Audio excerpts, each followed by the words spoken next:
Dapat tawaran kerja tapi perusahaan menahan ijazah, ambil tidak ya?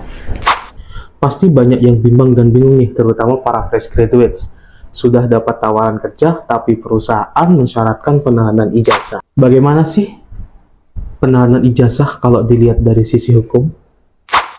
Dalam peraturan perundang-undangan ketenagakerjaan di Indonesia, baik Undang-Undang Nomor 13 Tahun 2003 maupun Undang-Undang Nomor 6 Tahun 2023 tidak mengatur larangan penahanan ijazah sebagai syarat kerja, sehingga antara perusahaan dan karyawan bisa menyepakati penahanan ijazah asalkan tetap memenuhi syarat sahnya perjanjian dalam Undang-Undang Ketenagakerjaan.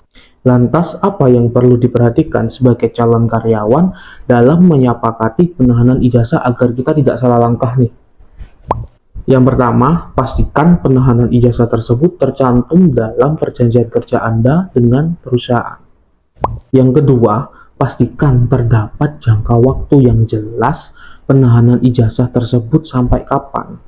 Yang ketiga, pastikan terdapat prosedur pengembalian ijazah yang jelas saat hubungan kerja Anda dengan perusahaan berakhir.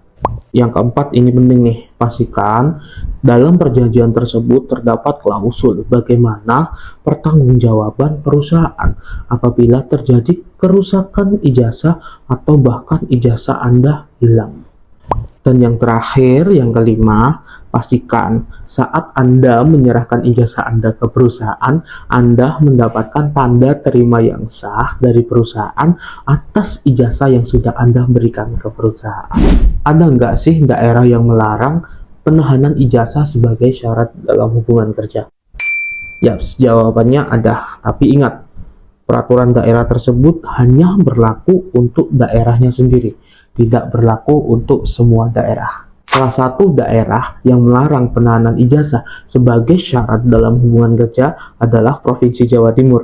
Dalam Peraturan Daerah Provinsi Jawa Timur Nomor 8 Tahun 2016, Pasal 42 menjelaskan bahwa perusahaan dilarang menahan atau menyimpan dokumen asli yang sifatnya melekat pada pekerja sebagai bentuk jaminan. Dalam penjelasan Pasal 42, yang dimaksud dengan dokumen asli adalah meliputi KTP, SIM, ijazah, akta kelahiran, kartu keluarga, dan sertifikat.